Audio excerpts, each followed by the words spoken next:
And joining me now is Mark Kelly, husband of former Arizona Congresswoman Gabby Giffords, who together founded a gun reform advocacy group that is working to put an end to America's gun violence epidemic. Welcome, Mark Kelly. And I know you were out on the streets yesterday here in Washington, D.C., and I know you've been asked this over the years. But why is this different? You've been so disappointed in the past after Newtown. Why is it different? Well, so first of all, we haven't always been met with disappointment. As an organization, our organization now called Giffords, Courage to Fight Gun Violence, we've helped pass over 200 pieces of legislation in 45 different states.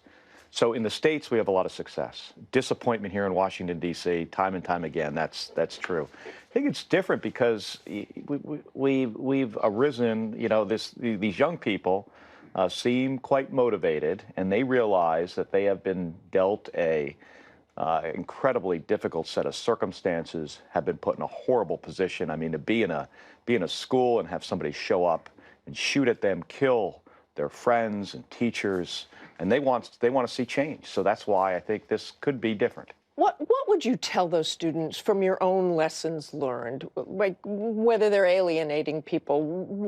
What can they do? I noticed a lot of anti-Trump signs out yesterday, for example. Is that the way to go? Well, but what you may have also noticed is none of them on the stage said Democrat or Republican. I don't think it was said once, right? They realize that this needs to be a bipartisan approach to change. So they get that, and they're pretty much on message. They're smart. They're articulate. They also realize that they need to motivate their peers to show up and vote. Anything you would warn them about going forward?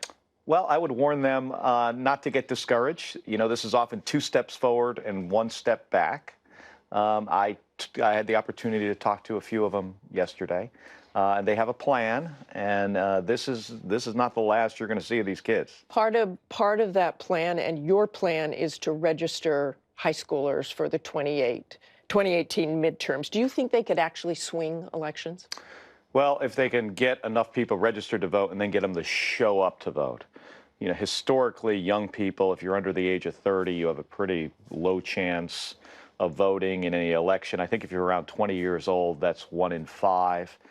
If you could change that number to 2 out of 5 people, that would have a powerful impact. After Parkland, President Trump seemed open to some gun proposals, and those went away. Your organization said just 2 weeks ago, we have 2 Donald Trumps, the one who publicly embraced safer gun laws at the White House, and then the one who distances himself from those statements through spokespeople after being scolded by the NRA. So how do you get the Donald Trump you want? Well, I think you got to be quick. I mean, you got to get the legislation passed fast, because President Trump on a Tuesday was pretty good on this issue. I think he saw the National Rifle Association in the Oval Office on Wednesday. They made it clear that this was not acceptable to them. The next day, he dialed it all back. So I'm hopeful that if we could get Congress, get the House and Senate to pass some sensible legislation, we get it to his desk, I think there's a pretty good chance he might sign it. And if it's not him, you know, we'll work on whoever the next president is. You're not giving up. Thanks for joining us. Thanks very much for joining us, Mark Kelly. Hi, everyone. George Stephanopoulos here. Thanks for checking out the ABC News YouTube channel. If you'd like to get more videos, show highlights, and watch live event coverage, click on the right over here to subscribe to our channel. And don't forget to download the ABC News app for breaking news alerts. Thanks for watching.